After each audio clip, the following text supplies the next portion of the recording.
মশিউর রহমান মোল্লা সজল ভাইয়ের নির্দেশক্রমে আমরা 28 তারিখ থেকে আমরা এই নিয়মিতভাবে শরবত বিতরণের কর্মসূচি পালন করছি। আমরা প্রায় প্রতিদিনই এই কর্মসূচি পালন করছি।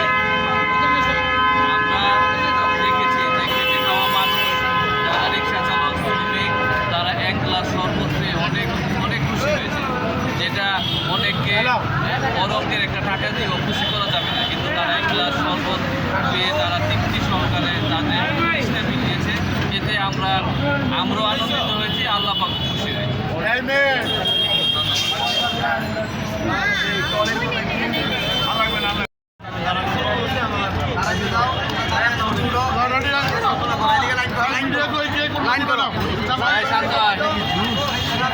ধন্যবাদ।